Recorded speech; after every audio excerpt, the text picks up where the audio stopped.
Hello, everyone, and welcome to the Jeffrey Epstein Show. I'm your host, Bobbycapucci, and this is Daily Drop number 119. Hey, everybody, what's going on? I hope you're enjoying your Friday, and I know it's the lead-in to the big weekend if you're stateside especially. For those of you who are listening outside of the United States, and if you're not aware, the Super Bowl might as well be a holiday here in America. So even if you're not watching the ball game, you're tuning in to check out the commercials or, the halftime show maybe. Whatever it is, there's just this big draw in America, especially for the Super Bowl. So I'm going to start off your weekend with a nice happy article. An article that is, for once, we're looking at the ramifications of these people's decision, the decision to hang out with Jeffrey Epstein. So there has been ramifications from Prince Andrew to Peggy Segal to Les Wexner to Glenn Dubin. We've seen a lot of these guys. A lot of them are being, destroyed in the public eye. And for people like this, who the most important thing to them besides power is to be invited to those sort of upper crust societal get-togethers, well, this is just the worst sort of punishment you could give them. And it's just the first step, right? First, they face public scorn. While they're facing that public scorn, they're also facing the scrutiny of investigations. Not only in America now, but now they're talking about reopening the investigation that never was over in London. And while they screwed up the first time around, I applaud them for stepping back up to the plate, taking a swing at this, because it's not it's politically sensitive, I'm sure, for the Met to get involved. Again, I won't sit here and act like I know how, the intricacies of the dealings between the Met and the monarchy, but I would think that everybody, tips around and toes around the monarchy. Nobody wants to be on the wrong side of that over there, right? You would think. But hopefully the Met is going to do the right thing, and they're going to investigate this, and they're going to produce some results, because we know, according to Virginia Roberts, that she was assaulted in England. And we know that Prince Andrew being involved in that assault makes him part of an ongoing criminal enterprise. So why he would not be investigated is beyond me, because, again, nobody is above the law, right? Everybody's the same. We all have the same rights under the Constitution, especially here in America. And the judicial system especially is supposed to be blind. It's supposed to administer justice equally. Not a very difficult task. Your charter isn't that difficult. Administer justice equally. But we know that that's not the case. We know that there's one set of rules for them and one set of rules for us. But in tonight's article, we're going to see that there has been some ramifications, and there has been some penalties for these people who were very close to Epstein, who are now being forced to step out of positions of power. So the article is from the Business Insider. The headline, "From Victoria's Secret to Prince Andrew, Jeffrey Epstein connections just keep derailing careers of billionaires, royals, and the like." Here's the full list. Taylor Nicole Rogers. So, the article. Jeffrey Epstein spent time with several of the most powerful leaders in the world, but not all of them faced the same consequences for associating with a convicted sex offender. Billionaire L Brand CEO Les Wexner's relationship with Epstein may have cost him his career. Wexner is in talks to step down as L Brand CEO after 57 years, the Wall Street's Kajia Safdar and Corey Dreisbush reported Wednesday. The report comes less than a week after billionaire hedge fund manager Glenn Dubin announced Friday that he was stepping down as Engineers Gates chairman in a pre-planned transition. Yeah, right, pre-planned. Pre-planned after you were getting hammered in the media, buddy. Pre-planned after you were put on blast for the 15-year-old Swedish girl that was crying in your house. Yeah, okay, pre-planned. Yeah, sure. Nobody believes that, okay? After months of problems with at least one of the firm's 5 investors, Business Insider reported. Other well-known acquaintances in Epstein's orbit remain in their posts, including Microsoft founder Bill Gates, President Donald Trump, and investor Leon Black remain in their posts, however. Epstein, 66, died by suicide allegedly, in a Manhattan jail cell on August 10th as he awaited trial on charges of sex trafficking of minors. Keep reading to find out which public figures' careers ended or were otherwise derailed amid reports of their connections to the dead sex offender. Isn't this nice, folks? For once, we're going to read about some of these people who enabled Jeffrey Epstein, about their lives being disrupted. And isn't the shoe on the other foot nice for once? Isn't that a new perspective? Won't it be nice to see all of these scumbags that are named in this article to be perp-walked at some point if they've committed crimes, if they've been involved in Jeffrey Epstein's crimes? Won't it be nice to see them face justice? Number 1. President Donald Trump's Labor Secretary, Alex Acosta, stepped down amid backlash over a secret deal he orchestrated for Epstein in 2007. Days after Epstein was arrested in July, Acosta began to face widespread calls to resign over the plea deal he orchestrated for the financier Jeffrey Epstein. Financier, huh? How about pedophile Jeffrey Epstein? And furthermore, why did it take for Epstein to get arrested a second time for them to have these widespread calls for him to resign? Why didn't they put up such a stink when he was being confirmed that he never had the position at all? That's my question. Where were all of these senators and congressmen? Where were they when he was being confirmed? And everybody knew what Epstein was already, folks, all right? Everybody knew. Don't act like you didn't know. Even Cindy McCain said so.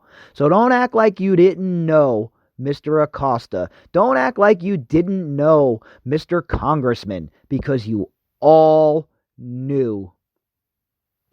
Despite allegations that Epstein abused more than 30 underage girls, the financier, pedophile, was required to register as a sex offender and spent 13 months in jail, if you want to call it that. Epstein was allowed to leave the jail 12 hours a day, 6 days a week for work release while serving his sentence.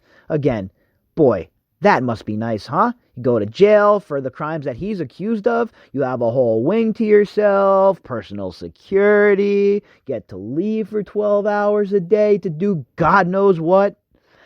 But you or me? Nah, no way. You're lucky you're getting a phone call, a bologna sandwich, and an orange, homie. Sit down, shut up, your overlords are here. I thought the right thing was to step aside, Acosta told reporters, according to Bloomberg.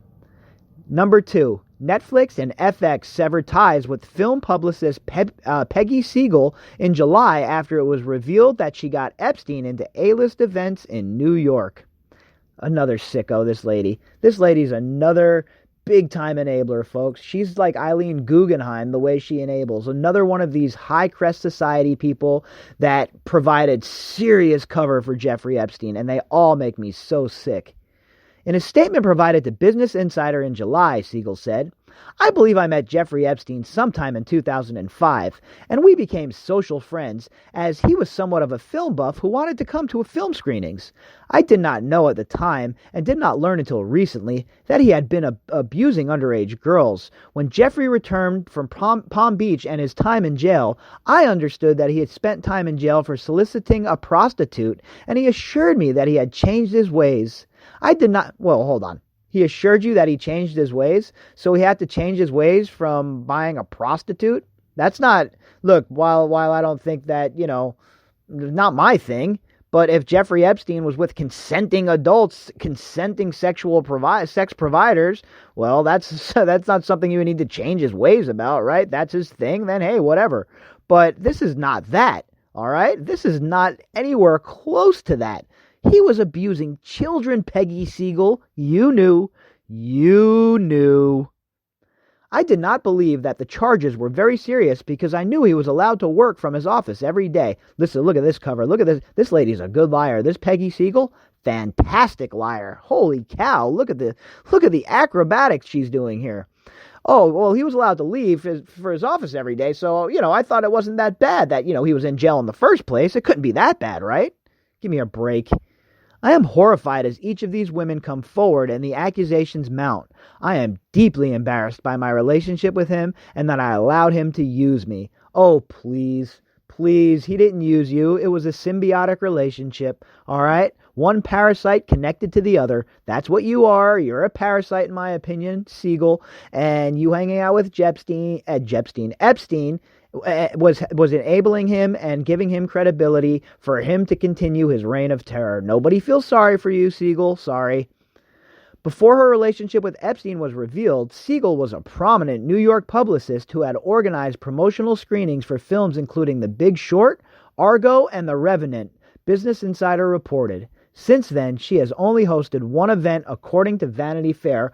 Oh, wah. We should feel sorry for you? Nope, I don't feel sorry for you at all. I hope you never work again for your enabling of Jeffrey Epstein. How about that?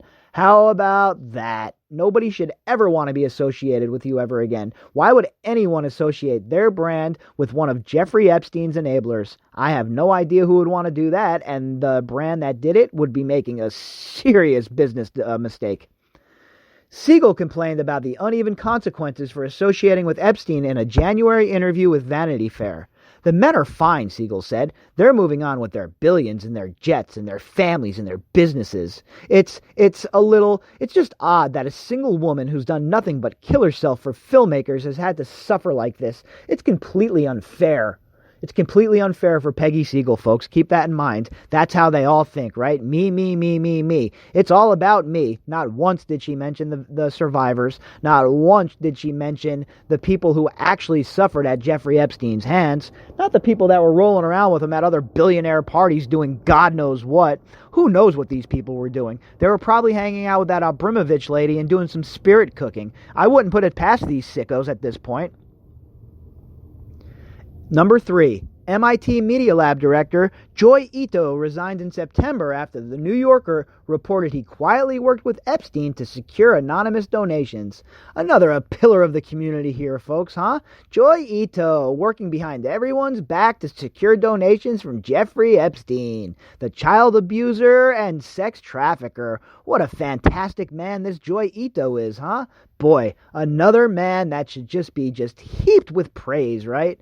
No, wrong. Another sick enabler, another man who did not care one lick about the girls who were abused, about the lives that were ruined. All he cared about was securing more funds for whatever crazy-ass idea he was working on.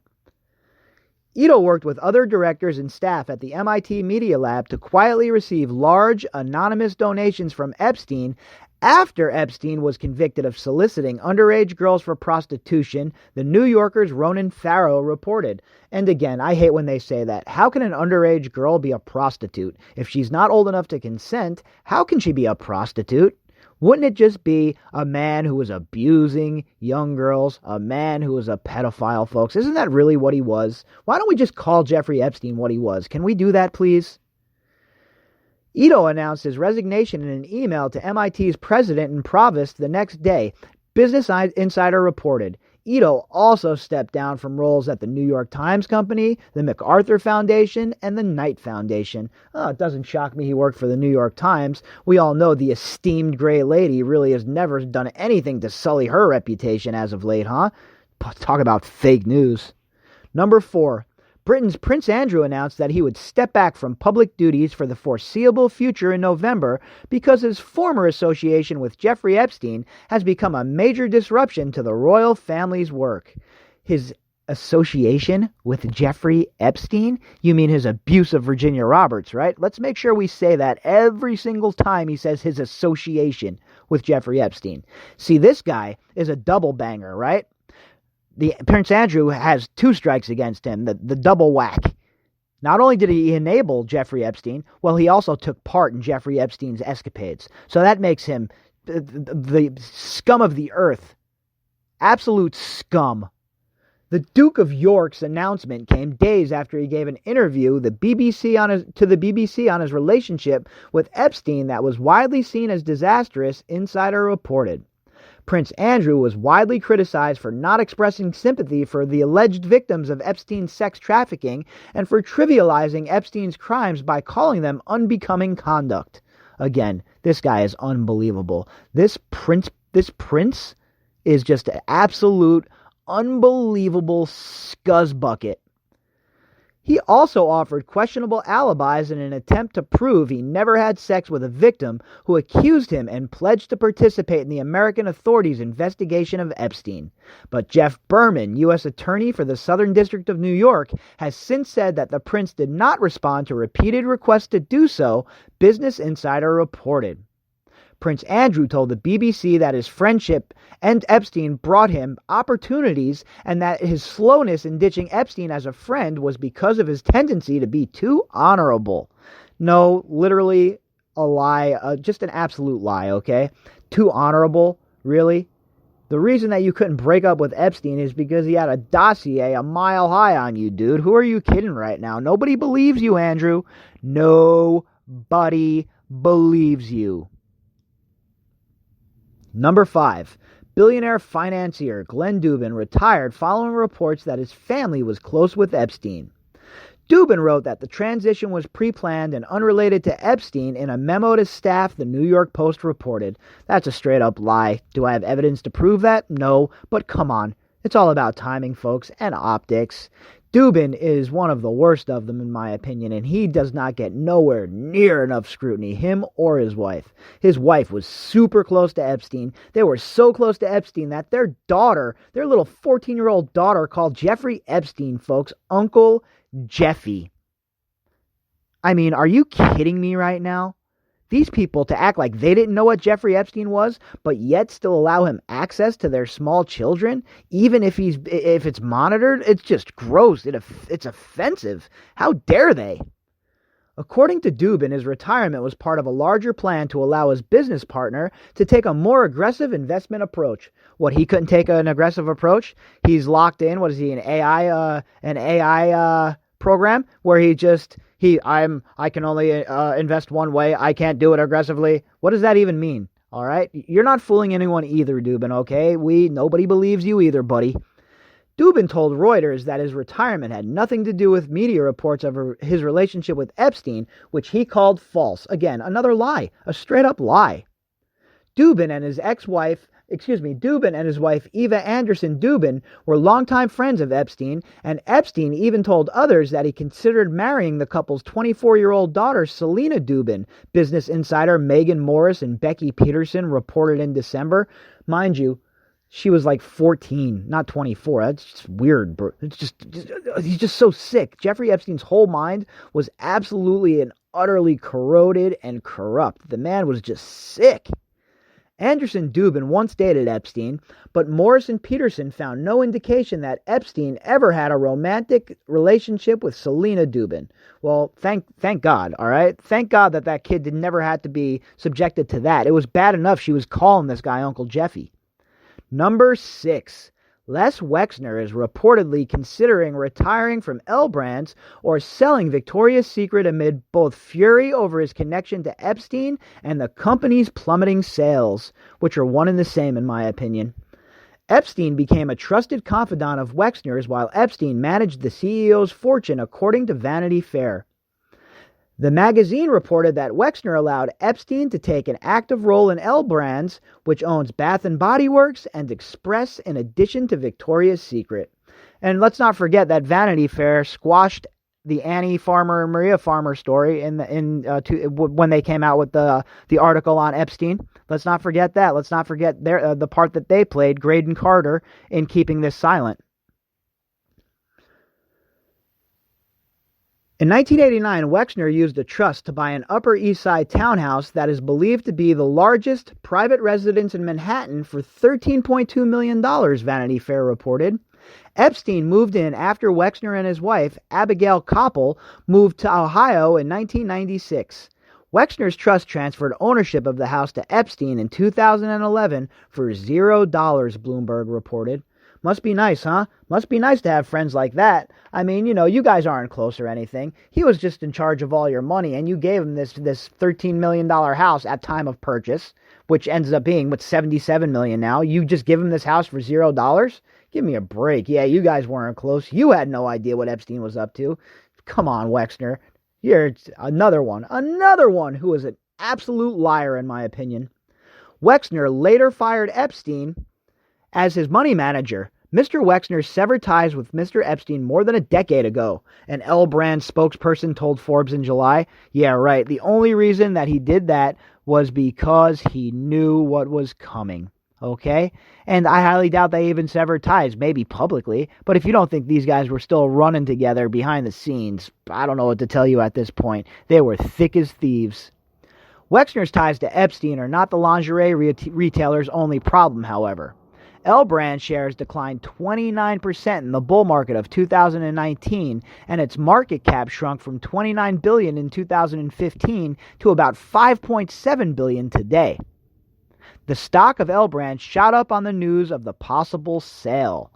And I hope that they force the issue. I hope that inside of the boardroom, it's a hostile takeover and Wexner is forced out, right into obscurity. Let this old guy go into obscurity and wait for the hammer to drop on him from the justice system, because eventually all of these people have to be brought in to be talked to. All of them are at the very least witnesses, folks, okay?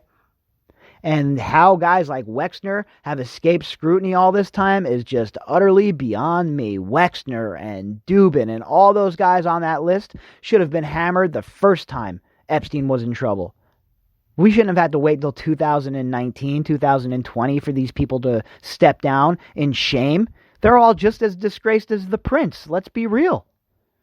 These are some sick people we're dealing with here, folks. And for them to lose their public spotlight and to lose their place in so-called polite society, well, that's a big step in the right direction. And the next step is for these people to face the justice that they deserve. All right, folks, if you'd like to contact me, you can do that at bobbycapucci@protonmail.com. That's BOBBYCAPUCCI@protonmail.com. If you would like to support the podcast, you can do that by clicking on the GoFundMe link inside of the description box. We'll be back tomorrow morning with the morning update and the daily drop.